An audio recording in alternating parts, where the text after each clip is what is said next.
Hello friends, स्वागत है आपका आकाश डे 2M चैनल पे। आज की हम बात करेंगे रिलायंस फाउंडेशन स्कॉलरशिप में एप्टीट्यूड टेस्ट में क्या क्या पूछा जाएगा, क्या सिलेबस आपको पढ़ना चाहिए और कहां से आप उसकी तैयारी कर सकते हैं, कहां पे उसका मॉक टेस्ट आप लगा सकते हैं जिससे आप रिलायंस फाउंडेशन स्कॉलरशिप जो एग्जाम उसको आप आसानी से क्रैक कर सकें। दूसरी चीज़ वीडियो में बात करूँ, जब आप एप्टीट्यूड दें तो रिलायंस फाउंडेशन स्कॉलरशिप ने 4 मोस्ट गाइडलाइंस बताई है जो आपको फॉलो करनी है। अगर आप फॉलो नहीं करते हैं, भले आपको टेस्ट में भले कुछ पढ़ लिया आपने, लेकिन आप टेस्ट के लिए एलिजिबल नहीं हो पाओगे और आप टेस्ट में फेल हो सकते हो। ठीक है, तो इस दो चीज़ को इंपॉर्टेंट सुन लीजिएगा, वीडियो कंप्लीट देखें, चैनल को सब्सक्राइब कीजिए, अपने फ्रेंड को भी शेयर कीजिए। सबसे पहले बता देता हूँ, जिन बच्चों ने अभी तक फॉर्म नहीं भरा है, लास्ट डेट 14 फरवरी तक है, तो फॉर्म जरूर भर लीजिएगा। आज 2 दिन और बचे हैं, 3 दिन बचे हैं। तो बात करते हैं एप्टीट्यूड टेस्ट के बारे में। तो जी हाँ फ्रेंड्स, यहाँ पे साफ साफ लिखा गया, जब पढ़ते हैं इस चीज़ को, all the applicant to the answer the online aptitude test duration 60 minute का आपका होने वाला है। 60 मल्टीपल चॉइस के आपके क्वेश्चन यहाँ पे देखने को मिलेंगे। यहाँ पे साफ लिखा गया, components of the test include verbal ability के क्वेश्चन आएंगे, एनालिटिकल टाइप के and logical ability and numerical ability के टाइप के क्वेश्चन आने वाले हैं। ठीक है, कई बच्चे यूट्यूब में भ्रम फैला रखा था कि बच्चे कोडिंग डिकोडिंग के सवाल भी आएंगे, प्रोग्रामिंग क्वेश्चन आएंगे, तो ऐसा कुछ भी यहाँ पे मेंशन नहीं है।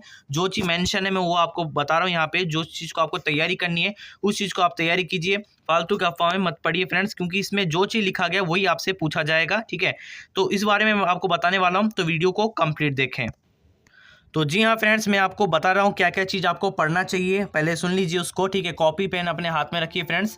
सबसे पहले आपको मैथ्स के क्वेश्चंस आपको करने हैं। जी हाँ, मैथ्स में क्या क्या चीज़ करनी है मैं आपको बताऊंगा, उसका सिलेबस मैं आपको बताऊंगा क्या क्या चीज़ है। पहला मैथ्स आपको पढ़ना है, दूसरा रीजनिंग आपको पढ़नी है यहाँ पे, तीसरा आपको यहाँ पे चीज़ ध्यान रखना है, आपको ऐसी चीज़ पढ़नी है जो थोड़ा आपकी मेंटल को बढ़ाया जाए। जैसे आपसे जनरल नॉलेज जो चीज़ें होती है जीके टाइप की, उस प्रकार से क्वेश्चन आपके पूछे जाएंगे। तो ये आपको 3 चीज़ें, आपको मैक्सिमम 3 चीज़ें आपको पढ़नी है। ठीक है, ये ध्यान रखिएगा। 20-20 नंबर के क्वेश्चन आएंगे। पहला मैथ्स में से 20 में क्वेश्चन आएंगे, रीजनिंग में से 20 क्वेश्चन आएंगे और आपके जीके में से 20 क्वेश्चन आएंगे जो आपके मेंटल एबिलिटी को बढ़ाया जाए।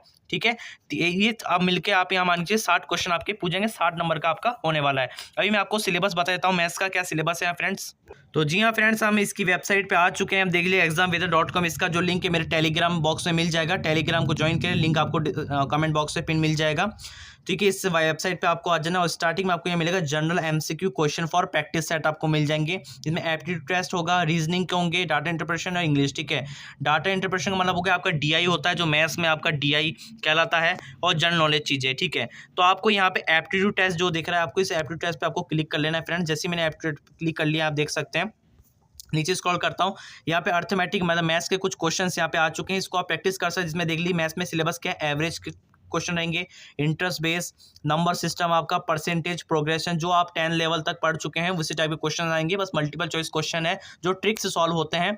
ठीक है, profit and loss, speed, time and distance, time and work, permanent combination, alligation. ठीक है, आप सर बोलेंगे सर ये टॉपिक तो हमें आते ही नहीं है सर, हम ट्रिक से सॉल्व कैसे करेंगे कम टाइम में, तो उसका आइडिया भी मैं आपको इस वीडियो में बताऊंगा, वीडियो को कंप्लीट देखना। ठीक है, तो ये सब चीज़ें हैं जो आपको पढ़ने हैं। ठीक है, तो चलिए मैं एक चीज़ पे क्लिक करता हूँ, जैसे मान के चलिए मैं अर्थमेटिक इस पे क्लिक करता हूँ, अर्थमेटिक ट्रिग्नोमेट्री, जैसे आपने यहाँ पे ट्रिग्नोमेट्री पे क्लिक है, ऐड आएगा, उसको कट कर दीजिएगा।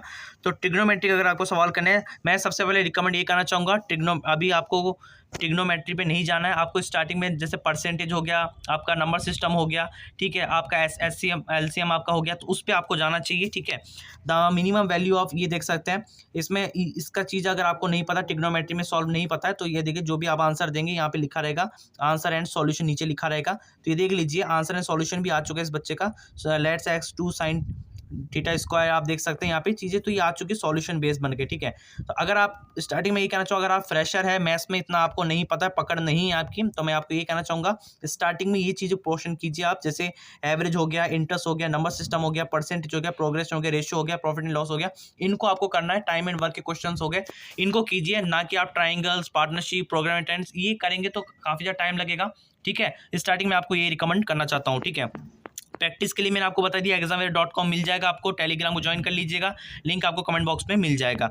अब सर ये बोले सर ये प्रैक्टिस सेट है, प्रैक्टिस सेट आप तैयारी कर सकते हैं। ठीक है, अब जैसे मान के चलो बहुत अभी रीजनिंग का हो गया, अब जैसे मान के चलो आपको किसी और का करना है, जैसे मान के चलिए आपको यहाँ पे मैं दिखा देता हूँ, यहाँ पे जैसे आपको रीजनिंग का करना है तो रीजनिंग पे आपने क्लिक कर दिया। रीजनिंग में क्लिक करने के बाद आप देखते हैं इसमें एनालॉजी है, क्लासिफिकेशन है, ऑड मैन आउट है, वर्बल क्लासिफिकेशन है, नंबर सीरीज कंप्लीटेशन। ठीक है, आपको स्टार्टिंग जो 4-5 चीज़ें आपको कवर कर लेना है। ठीक है, ये ध्यान रखिए जिसमें आप पकड़ सके उसको कवर कीजिए, क्योंकि आपको 60 क्वेश्चन 60 नंबर के आपके पूछेंगे और टाइम आपको कम मिलेगा। ऐसा नहीं कि टाइम आपको भरपूर ज़्यादा मिलेगा, टाइम आपको कम ही मिलेगा उसके हिसाब से।